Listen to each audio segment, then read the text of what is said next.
ada yang berkata, ya, ternyata itu kalam Allah masuk ke dalam mimpinya. Ya Bishr, qayyadta ismi. Wahai Bishr, engkau telah membaguskan namamu. Engkau telah mengharumkan namaku. Engkau telah meletakkan bau yang harum pada namaku. Lalu, fawa'izzati wa jalali. Demi izzahku, demi jalalku, demi kehormatanku, demi kehebatanku, kata Allah Subhanahu wa taala, la utayyibanna ismaka fid dunya wal akhirah fa ila yaumil qiyamah yaquluna Bishr al-Hafiz. Ya. Aku akan harumkan namamu dari dunia sampai akhirat. Maka kata Imam Al-Qushairi, semenjak saat itu nama Bishr al-Hafi itu dikenal oleh ahli-ahli qalbu, ahli asmaul husna. Maka sampai hari ini kita kalau buka kajian-kajian ilmu akhlak, ilmu qalbu, itu nama Bishr al-Hafi selalu muncul. Nah, Bapak Ibu yang bukan Allah, inilah seorang Bishr al-Hafi. Beliau diangkat menjadi kekasih Allah bukan dengan banyak sholatnya, bukan dengan banyak sedekahnya. Betul, banyak sholat itu penting, banyak sedekah itu penting. Tapi menghormati siapa yang menciptakan dunia ini, baik namanya, baik sifatnya, zatnya, dan lain sebagainya. Ya, nah, ini adalah jalan pintas mau menjadi kekasih Allah Subhanahu wa taala.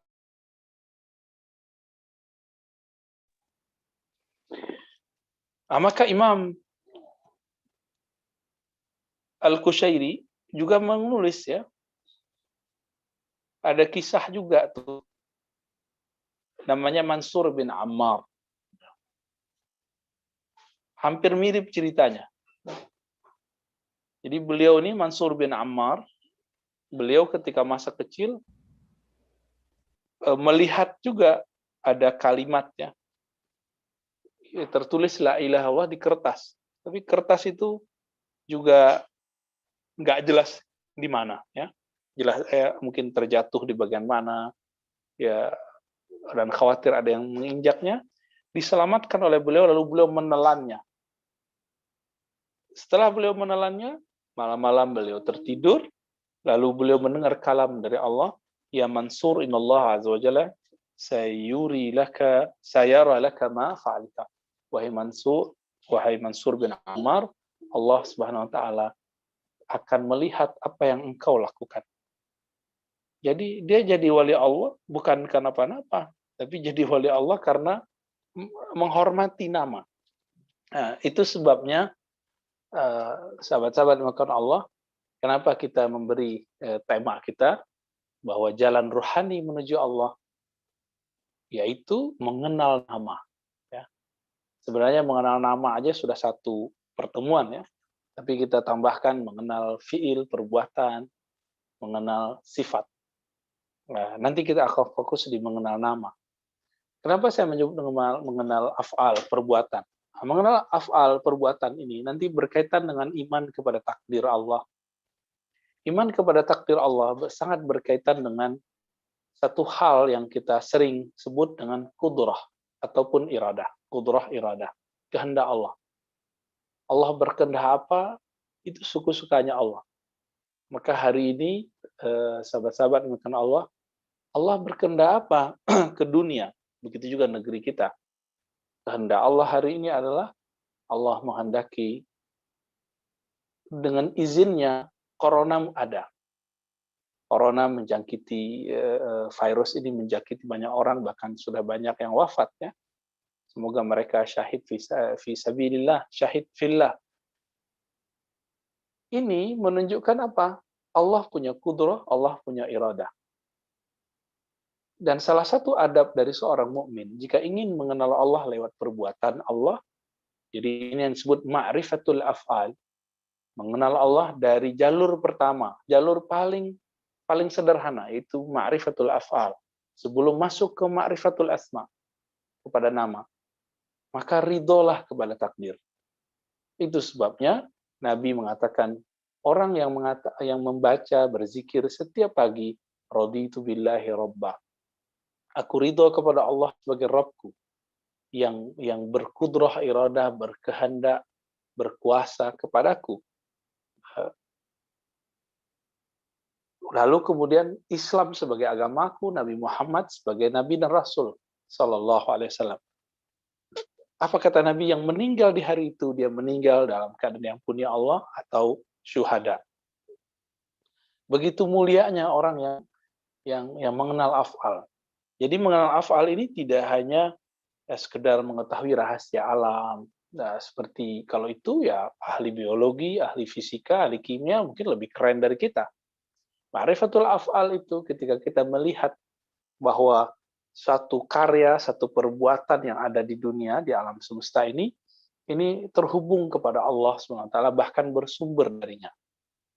Satu kali Imam Athaillah Sekandari ditanya mengenai, bolehkah kita menerima pemberian dari orang? Secara adab ruhani, adab akidah. Apa jawaban beliau? Secara hukum fikih boleh, tapi secara hakikat ada dua hukum. Boleh dan tidak boleh. Boleh jika kita memandang bahwa ini adalah perbuatan Allah. Tidak boleh jika kita memandang bahwa ini adalah perbuatan yang terpisah dari perbuatan Allah Subhanahu wa taala. Maka teman-teman yang dapat hadiah, dapat bantuan dari orang, lihatlah yang membantu itu pada akhirnya adalah Allah.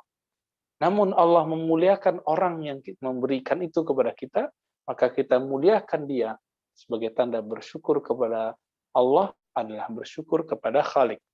Jadi ada dua cara mengenal Allah dari jalur af'al, perbuatan yang disebut ma'rifatul af'al. Yang pertama ridha kepada takdir. Kita percaya kepada takdir, tapi kok nggak ridho. Kita percaya kepada Allah, tapi kok nggak meridai kehendak Allah. Ini aneh. Ya? Ini terlihat dari kalam-kalam orang yang mengatakan, kenapa begini? Kenapa hidup sekarang begini? Ini kelihatan bahwa mereka tidak meridai kehendak Allah. Ini berbahaya. Imam Al-Hashazili mengatakan, wailun summal wail. Celaka dan sangat celaka yang ngaku-ngaku beriman, tapi nggak ridho kepada perbuatannya. Nah, sahabat yang melakukan Allah. Lalu yang kedua apa? Yang kedua, bersyukur kepada makhluk. Bersyukur kepada makhluk adalah jalan bersyukur kepada Khalik. Bersyukur artinya berterima kasih. Inilah yang dikatakan di dalam Al-Quran, surah Luqman, bersyukurlah kepada orang tua, lalu kepada Allah. Jadi ada ayat begitu. Kenapa? Karena ternyata orang tua itu wasiatullah. Orang tua itu adalah wasiatnya Allah. Lalu kemudian orang-orang yang memberi kepada kita. Memberi ini juga ada dua, sahabat yang kalau Allah, jangan dibayangkan memberi hanya materi. Memberi yang mahal itu, yang dia berkesan panjang, itu adalah memberi yang sifatnya imateri, karena itu kekal. Kalau memberi uang, ya itu menyenangkan pasti. Tapi itu sifatnya sementara. Tapi ada yang memberi, pemberiannya itu kekal. Itulah para guru-guru, para kiai, para syekh, para kiai. Mereka memberi ilmu yang ilmu itu kekal. Karena ilmu itu sifat Allah, ilmu itu baqa, ilmu itu kekal dengan kekalnya Allah Subhanahu wa ta'ala. Nah, seorang yang diberi ilmu oleh Allah, itu nggak boleh GR juga. Dia melihat bahwa ilmu ini dipinjamkan Allah kepadanya. Maka untuk apa dia berbangga, untuk apa dia sombong? Justru dia malu kepada Allah Subhanahu wa taala karena dia memakai ilmu Allah tetapi tidak mengenal sang punya ilmu. Nah, jadi ketika kita hendak mengenal Allah lewat af'al, perbuatan, maka lakukan dua tadi, ridhoi takdir, bersyukur kepada Allah dengan cara berterima kasih kepada makhluk. Dan makhluk yang paling baik kepada kita adalah makhluk yang bernama al-walid, orang tua. Ya. Lalu kemudian saudara, orang sekitar, saudara seiman, dan lain sebagainya. Dan kemudian yang kedua, ma'rifatul asma, mengenal nama. Ya. Nama ini penting sekali, karena sebanyak apa kita mengenal nama Allah, sejauh itulah kita disebut orang yang bermakrifat kepada Allah. Sejauh itulah, setinggi itulah kualitas dari penyembahan kita kepada Allah Subhanahu wa Ta'ala. Nah, dan ini bisa kita lihat dalam surah Al-A'raf ayat 180 ya. Walillahil asmaul husna fad'uuhu biha. Silakan dilihat ya. Dan sesungguh dan milik Allah lah ya. Nama-nama yang husna. Husna artinya bagus, indah, sempurna. Fad'uuhu biha. Maka mintalah kepadanya. Maka mintalah kepada Allah SWT. Maka serulah dia. Ya. Bahkan di ujungnya dikatakan ayyaman tad'u falahul asmaul husna ya. Itu di bagian yang lain. Dengan nama mana saja engkau meminta, memanggil, menyeru, Allah punya nama yang banyak. Nah, di antara nama-nama Allah Subhanahu wa Ta'ala itu yang paling penting ternyata ada dua nama yang sering kita baca ketika pembukaan satu surat. Bismillahirrahmanirrahim. Berarti ada Rahman, ada Rahim. Sayyidina Ibn Abbas sebagai dinukil oleh Imam Fakhruddin Ar-Razi mengatakan Rahman itu sifat nama Allah yang berarti kasih sayangnya untuk semua makhluk. Baik orang yang kafir, mukmin, orang yang maksiat, orang yang taat sama. Orang yang bekerja, nggak bekerja sama. Manusia, tidak manusia, itu diberi, itu Rahman. Umum. Tapi Allah juga menyebut dirinya Rahim. Apa arti Rahim? Rahim itu Allah Maha menyayangi kepada hamba-hamba khusus, hamba-hamba pilihannya. Maka Rahim khusus kepada hamba-hamba pilihan yang disebut kekasih-kekasih Allah Subhanahu wa Ta'ala. Nah, inilah penamaan lain juga bagi Nabi. Ternyata Nabi juga bernama Rahim. Ya. Wabil mu'minina ra'ufur rahim, dua ayat terakhir dari surat Al-Bara'ah, surat Taubah. Dan terhadap orang beriman, Nabi Muhammad SAW itu Rauf, sangat lembut, Rahim, sangat penyayang sekali. Nah, maka sahabat yang melakukan Allah, ada satu kaidah ya, dari Imam Abul Qasim Al-Kushairi. Man arafa asma Allah Ta'ala hasuna ismuhu fid dunya wal akhirah. Nah, jadi ingin nggak nama kita harum di dunia, nama kita harum di akhirat? Inginkah kita dikenal di langit sana? Inginkah kita dikenal di surga sana? Kata beliau, man arafa asma Allah. Maka siapa yang mengenal nama-nama Allah, bukan satu nama, nama-nama Allah, hasuna ismuhu fid dunya wal akhirah. Maka namanya akan harum, namanya akan ma'ruf, terkenal di dunia dan di akhirat. Itu sebabnya setiap orang yang suka mendendangkan Asmaul Husna, menjadikan wiridan setiap hari, Allah akan harumkan dia. Ikhlas atau tidak ikhlas, Allah harumkan. Jika dia tidak ikhlas, Allah harumkan dia di dunia, tapi tidak kekal sampai ke akhirat. Tapi jika dia ikhlas, maka Allah tembuskan namanya sampai ke akhirat sana. Nah, ini perlu jadi kaidah ya, kalau bahasa Arabnya man arafa asma Allah Ta'ala hasuna ismuhu fid dunya wal akhirah. Siapa yang mengenal nama-nama Allah, maka namanya akan harum di dunia dan di akhirat. Maka kita buat turunan dari kaidah ini.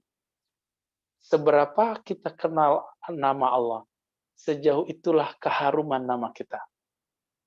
Ya. Dan nama itu tidak terpisah dari yang punya nama. Itu sebabnya kita sangat menghormati tulisan-tulisan yang ada nama sesuatu. Begitu juga foto ya, yang mengidentikan seseorang. Jadi kalau ada orang ngambil foto kita, lalu foto kita dirobek, diinjak, kita kan tersinggung. Atau nama kita dicoret-coret, kita Kenapa?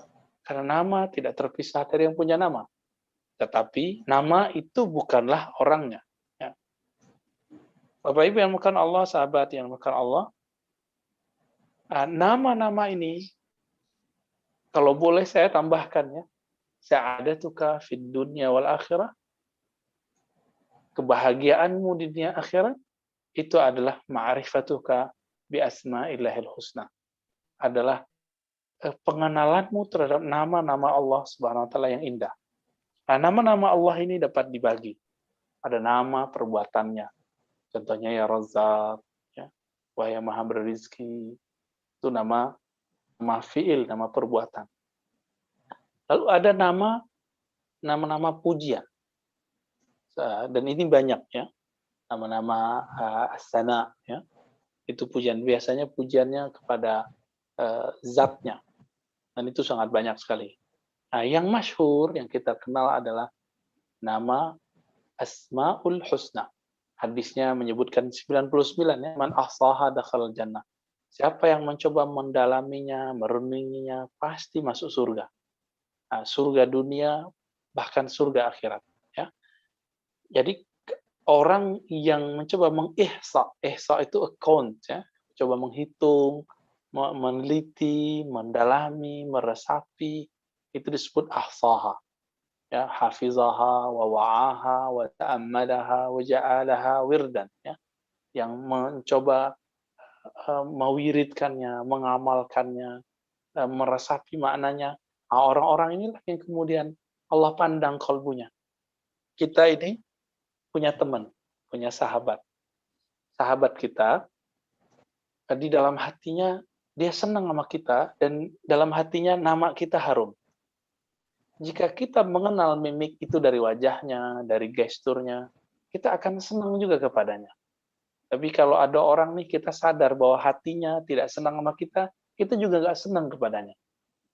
Maka Allah lebih mulia dari itu. Allah lebih afdal dari itu. Allah Subhanahu wa taala itu senantiasa memandang kalbu. Innallaha yanzuru ila qulubikum. Allah memandang ke dalam kalbumu. Di kalbumu ada berapa nama Allah?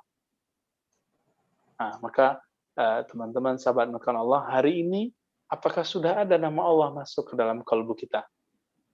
Nah, kalau sudah ada, apakah kita memahami nama tersebut? Ya.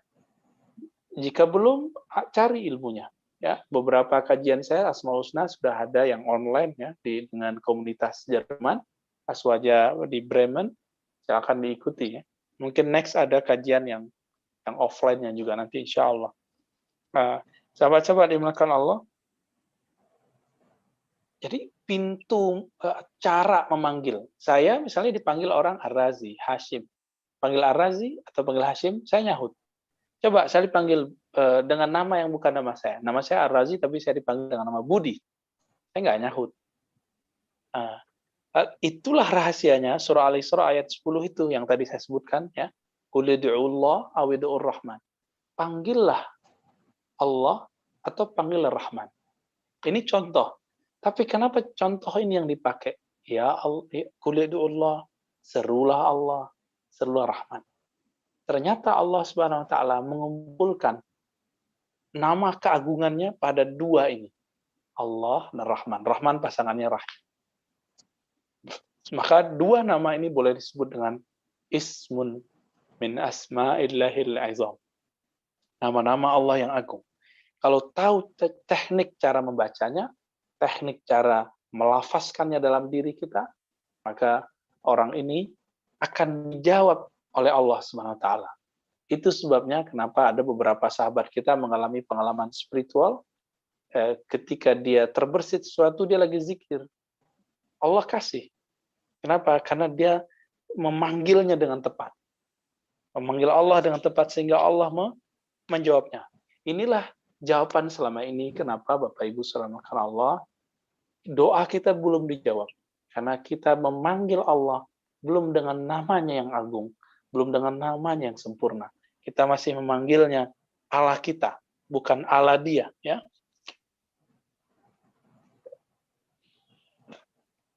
Nah, ayat ini turun dulu, kata Abdullah bin Salam, seorang Yahudi yang masuk Islam. Apa kata beliau? Malana nasma' dzikr Rahman fil Qur'ani katsiran. Kami kok jarang ya dengar kata Rahman di Quran.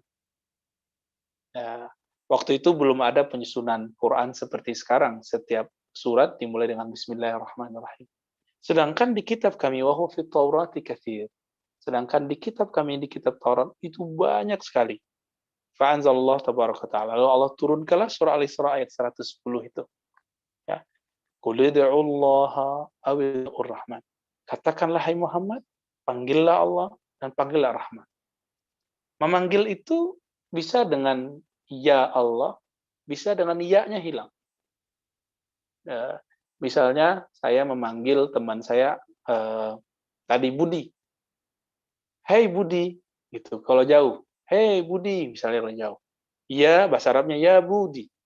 Tapi jika dia dekat, itu nggak ada lagi ya-nya. Ya Budi, nggak ada. Hey Budi, bud, gitu ya. Sama. Jadi banyak yang bertanya, kenapa di zikir-zikirnya para ulama ahli kolbu itu menyebut nama Allah nggak pakai ya, ada yang pakai ya. Itu penjelasannya kayak tadi. Jika yang dipanggil terasa sudah dekat, maka tidak perlu membaca ya Allah, ya Muhammad, ya Budi. Itu nggak perlu. Langsung Allah, Muhammad, Budi. Ya. Muhammad SAW. Nah, inilah kalau sudah tahu tekniknya, baru masuk ayat ud'uni astajib lakum. Panggillah aku, maka aku jawab permintaanmu. Itu yang surat Ghafir ayat 60. Nah, Bapak Ibu yang melakukan Allah, jadi ma'rifatul asma itu pintunya adalah minimal membaca Asmaul Husna. Asmaul Husna itu nama yang masyhur. Di kalangan para nabi dan wali Allah ada nama yang disebut nama asrar. Karena ini disebutkan indikasinya dalam banyak ayat dan dalam hadis, ya. Anta kama asnaita ala nafsik, begitu hadisnya. Engkau sebagaimana engkau memuji dirimu.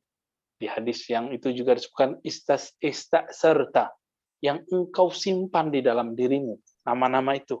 Nah, yang disebut wali Allah itu mereka yang menyimpan di kolbunya nama-nama rahasia itu. Nah, di setiap nama 299 itu nanti dia merujuk ke nama rahasia tersebut. Nah, Bapak Ibu yang bukan Allah, itulah yang ada dalam kolbu Nabi Sallallahu Alaihi Wasallam. Itu yang diwariskan ke sahabat, itu yang diwariskan ke tabiin, itu yang diwariskan sampai zaman ini. Jadi kenapa doanya para guru, para ulama yang ahlullah itu mustajab? Karena mereka tahu cara memanggil Allah. Ini kata kunci juga. Setan itu iblis, mbahnya setan itu iblis, bisa memanggil Allah. Maka Allah kekalkan hidupnya. Dengan acara apa? Disebut salah satu sifat dari Allah, Allah yang Maha Aziz, yang Maha Izzah, itu kemudian membuat Allah mengabulkan doanya. Jadi bayangkan, setan aja berdoa, itu dikabulkan, iblis. Disitulah kemudian boleh kita buat rumusan bahwa tidak mesti dikabulkan doa seseorang, itu pertanda orang ini diterima dan dekat di sisi Allah. Bisa jadi dia cuma tahu cara memanggil, tapi dia tidak mengenal siapa yang dipanggil. Kira-kira seperti itu. Nah, ini ma'rifatul asma. Nah, di ma'rifatul asma inilah kemudian muncul pengobatan, ya. Ada orang ngobatin. Ruqyah itu kan pakai nama Allah. Kemudian juga ada misalnya kita mau memberkahi rumah, baca aja Asmaul Husna di rumah setiap hari. Maka kalau punya kaligrafi, salah satu di rumah yang saya rekomendasikan adalah kaligrafi yang ada Asmaul Husnanya. Itu sangat bagus. Oh, kita nggak perlu aksesoris, Ustaz. Nama Allah di hati kita aja. Iya, kita ini masih makhluk fisik. Kita perlu suasana, kita perlu kondisi, prakondisi. Maka kalau mau seni, ya seni kaligrafi, ya. Walaupun di luar sana ada yang sok-sokan anti kaligrafi, ya mereka kalau datang ke negeri-negeri Arab, baik ya, Mekah, Madinah ataupun Mesir, Yaman, itu semua tempat-tempat ibadah, tempat-tempat keilmuan itu dipenuhi dengan kaligrafi nama Allah, kaligrafi Al-Quran dan lain-lainnya. Sahabat-sahabat yang melakukan Allah, nah kembali ke ayat yang saya baca di awal tadi, surat Maryam ayat 65. Ya. Rabbus samawati wal ardh. Dialah pencipta langit dan bumi, dan antara keduanya, maka kenalilah dia dan sabarlah dalam mengenalinya. Sembahlah dia dan sabarlah dalam menyembahnya. Hal ta'lamu lahu samiyya? Apakah engkau tahu namanya? Apakah engkau tahu keluhurannya, ketinggiannya? Maka jadi nama itu menunjukkan juga kelas, ya. Dan Allah Subhanahu wa taala sangat luhur sekali darajahnya, ketinggiannya. Sahabat-sahabat dimuliakan Allah, terakhir ya sebelum kita menutup ya. Jadi makrifat mengenal Allah itu tidaklah susah. Ambil Asmaul Husna, lalu pelajari namanya, pelajari isinya, panggil dia dengan nama itu. Masalahnya, ini jadi masalah. Walaupun ada 1000 buku tentang Asmaul Husna, tapi makna itu bukan di lembaran kertas itu sebenarnya. Makna itu ada di kolbunya orang yang mengenal Allah. Maka, walaupun kita bisa beli buku Asmaul Husna, ambillah ilmu ini dari kolbu orang yang mengenal Allah itu. Kolbu dia pasti ngambil dari kolbu gurunya mengenal Allah, kolbu gurunya ngambil dari kolbu gurunya lagi yang kenal Allah, bersambunglah silsilah sanadnya kepada Nabi Muhammad SAW, yang mana di dalam kolbunya isinya adalah Asmaul Husna. Dan saya sering menyebut bahwa ibadahnya badan adalah sujud mendekat kepada tanah.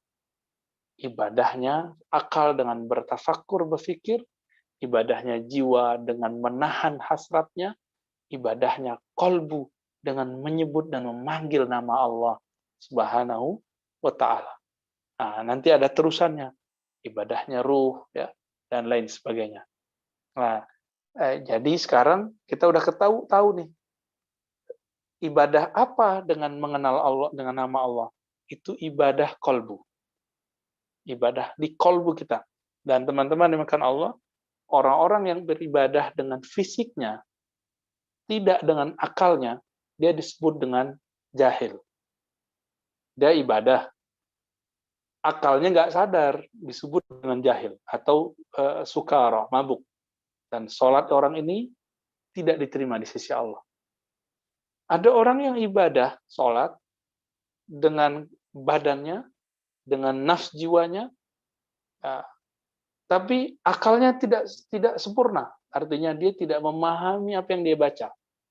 Tapi dia berkeyakinan saja Allah mendengar, maka Allah masih akan hargai orang ini. Ada yang lebih tinggi. Ada orang yang ibadah dengan tubuhnya, menghayati dan akalnya, ya, menahan jiwanya, lalu kolbunya menyebut nama Allah, maka ibadah orang ini akan lebih berkualitas. Kalau kita boleh buat satu ilustrasi, ibadahnya orang yang dengan fisik tanpa akal, 1000 kali, 1000 rakaat orang yang ibadah dengan fisik, itu lebih afdol orang berpikir sesaat mengenai nama Allah. Orang bertafakur sesaat mengenai asma Allah. Maka adalah hadis, orang yang jahil, sholat, itu tidak lebih afdol daripada orang yang alim tidur. Orang alim tidur, itu di kolbunya ada nama Allah. Tersimpan, masuk ke alam bawah sadarnya. Sama, orang yang ahli kolbu, ibadah, itu lebih afdol jauh daripada orang yang hanya sekedar tafakur dengan akalnya. Maka, 1000-nya sholat ahli filsafat, ahli kalam, profesor doktor, yang dia bisa menerjemah, memaknai, menghayati bacaan-bacaan Asmaul Husna, bacaan-bacaan sholat, itu tidak lebih afdol daripada ibadah ahli kolbu yang langsung merasakan pengenalan nama-nama Allah Subhanahu wa ta'ala.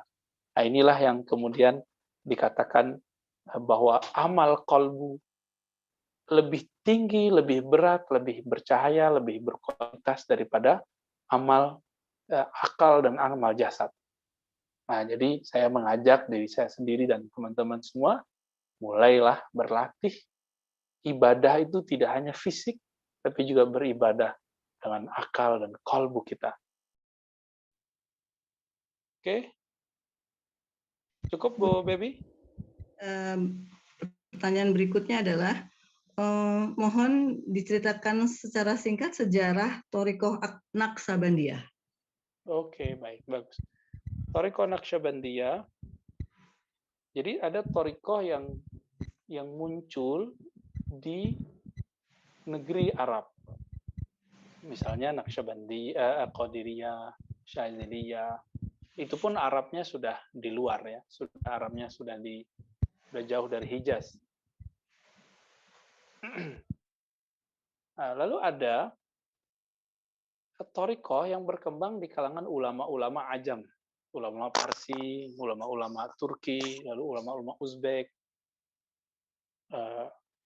Ada seorang imam namanya Abdul Khaliq Al-Ghujdawani, dia merantau dari Malta, berguru kepada Yusuf Al-Hamadani, sezaman dengan Imam Abdul Qadir Jilani. Dia merantau ke Uzbek, sampailah di kota Bukhara, kota yang dulu Imam Bukhari tinggal di sana.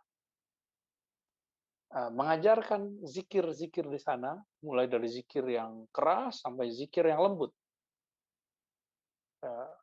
Lalu beliau punya murid, berkembang di generasi setelahnya, ya udah lewat sekitar 5 generasi, muncullah seorang imam namanya Muhammad Bahauddin. Imam Muhammad Bahauddin ini imam ahlus sunnah, ahli hadis juga sebenarnya, cuma lebih dikenal nanti sebagai ahli zikir. Dia berguru kepada Imam Mir Kulal. Saya pernah berkunjung ke wilayah ini semua, alhamdulillah. Sanat-sanat seperti ini kita pernah napak tilas lah, alhamdulillah. Mir Kulal ini masih zikirnya keras. Ba'da sholat, itu beliau zikir keras, la ilaha illallah, la ilaha illallah, keras sekali, sangat-sangat keras. Lalu setiap kali beliau berzikir, Imam Bahauddin itu keluar. Zikir keras beliau keluar. Zikir di rumahnya atau zikir di tempat yang lain. Akhirnya murid-murid senior dari Imam Mir Kulal menggosipkan beliau dan melaporkan sikap Muhammad Bahauddin kepada gurunya Mir Kulal. Apa kata Mir Kulal? Jangan kamu menggunjingkan dia, karena engkau tidak tahu apa yang ada di dalam kolbunya. Lambat laun, akhirnya muncullah suatu pemahaman. Ternyata kualitas kerohaniannya Muhammad Bahauddin ini lebih kuat. Jadi dia melaporkan ke gurunya, dengan zikir yang lembut, dia merasakan ada cahaya terukir dalam kolbunya. Maka bernamalah nanti Imam Bahauddin itu dengan Syah Naqsyaband. Orang yang kolbunya bercahaya ketika berzikir. Zikir apa? Zikir yang lembut. Nah, disitulah kemudian dia bernama Muhammad Bahauddin Syah Naqsyaband. Nah, beliau waktu masih mudanya dinikahkan dengan putri gurunya, ya. Masih muda, umur 18-an itu udah nikah. Kemudian menjadi mursyid, jadi wali Allah setelah lama melatih dirinya. Dan kemudian beliau punya murid lanjutnya, mantunya, terus sampai kemudian berpindah dari Baqi Billah. Baqi Billah dikatakan kamu harus mencari muridmu di India. Maka sanad ini kemudian berpindah dari Uzbekistan ke India. Jadi tadi Uzbek dari Arab tadi ya, kemudian ke India. Dari India nanti balik lagi ke Mekah. Maka nanti dikenallah Tarekat Naqsyabandiyah itu dengan orang kita ya, dengan Zawiyah Jabal Abi Kubais. Orang-orang Sumatera itu senang sekali nyebut kalimat Jabal Abi Kubais. Karena di situ ada guru fenomenal namanya Said Abdullah Afandi, murid dari Maulana Khalid. Maulana Khalid sendiri itu orang Baghdad, yang di Baghdad sendiri dia kemudian terlibat isu politik, akhirnya beliau pindah ke Damaskus. Di Damaskus, beliau kemudian mengembangkan zikirnya dan mempunyai khalifah pengganti penerus ratusan orang, sehingga disebutlah beliau mujaddid berikut yang bernama Thariqah Naqsyabandiyah Khalidiyah. Ya. Dari inilah bercabang ke mana-mana, ke Mekah, ke Mesir. Di Mesir itu ada Muhammad Amin Al-Kurdi, Al-Irbili, itu teman-teman yang Al-Azhar pasti tahu ya. Di Damaskus cabangnya banyak di apa, daerah Irak, daerah Libanon, kemudian sampai ke oleh Turki. Nah, di Turki ada cabang baru lagi, ada cabang Syekh Mahmud, ada cabang Syekh Haqqani. Di India juga ada cabang macam-macam. Di Indonesia orang kita tidak mengganti namanya, tetap Khalidiyah. Nah, ada satu lagi yang bergabung dengan Qadiriyah, namanya TQN Qadiriyah wan Naqsyabandiyah, menghidupkan kembali zikir keras yang dulu sempat dipendam oleh Muhammad Bahauddin Syah Naqsyabandi, tapi jalurnya bukan jalur Khalidiyah, jalurnya jalur Muzhariyah Mujaddidiyah. Kira-kira begitu penjelasan singkatnya. Kalau jelaskan bisa 2 jam juga tuh ya. Ya, gitu Bu Baby. Buya udah capek atau boleh? Terserah nih. Ini jam berapa ini? Udah jam 9 lewat. Kalau masih ada, silakan, kasihan kalau nggak dijawab juga. Ya. Jadi ada yang bertanya, apakah apabila kita ingin melaksanakan Suaranya kurang jelas, Bu. sorry. Apakah kalau kita ingin melaksanakan ratib harus mendapat ijazah terlebih dahulu dari guru? Oke. Ya.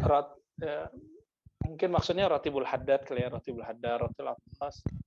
Yang saya terima dari guru-guru Alawiyah, Ba'alawiyah ya, Thariqah Ba'alawiyah, bahwa Thariqah Ba'alawiyah thariqah terbuka.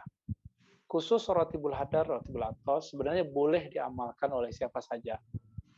Cuma keberkahannya biasanya tidak kuat. Maksud berkah itu istiqomahnya nanti nggak muncul.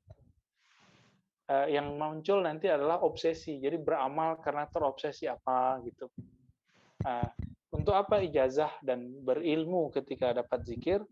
Supaya kita di-guidance oleh ilmunya si guru dan kita digaransikan kesahihannya dengan sanadnya guru. Jadi kalau belum, ya carilah guru. Masa kita bisa mencari penghidupan, sabar mencari ma'isyah, tapi nggak mau sabar mencari guru. Ini kan juga agak lucu ya. Nah, silakan dicari gurunya, nanti diamalkan isinya. Ya. Buya, satu lagi.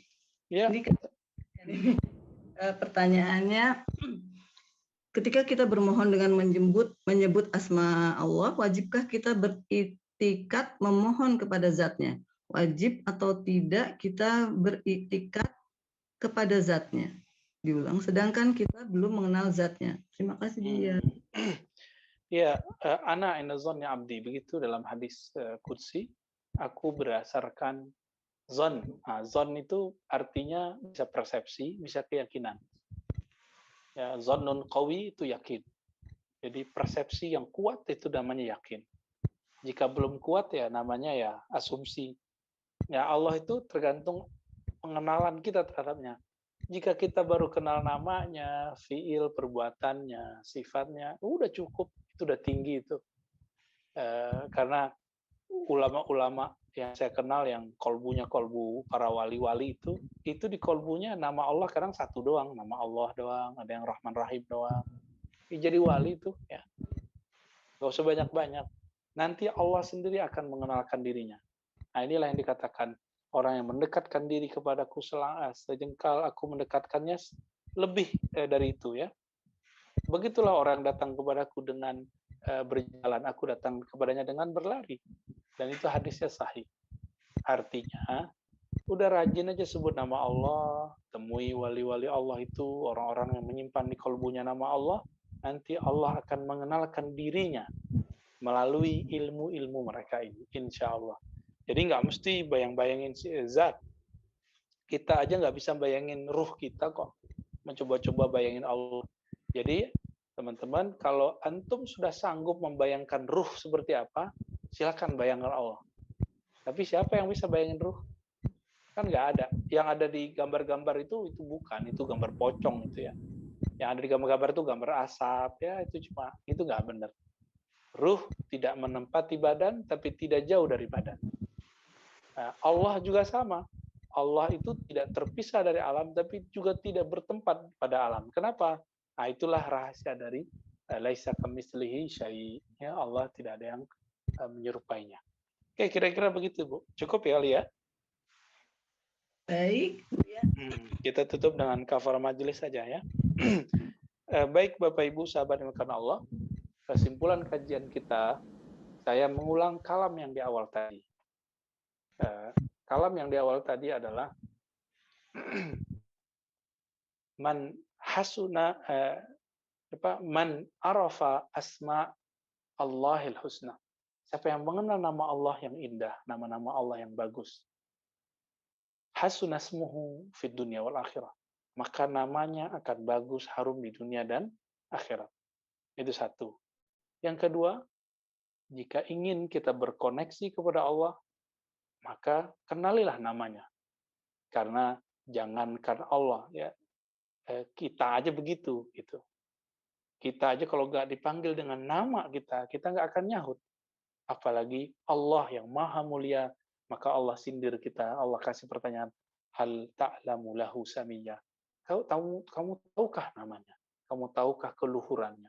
Dan lain sebagainya. Maka mari saya mengajak di rumah kita punya nama Allah Asmaul Husna, di kalbu kita ada nama Allah Asmaul Husna.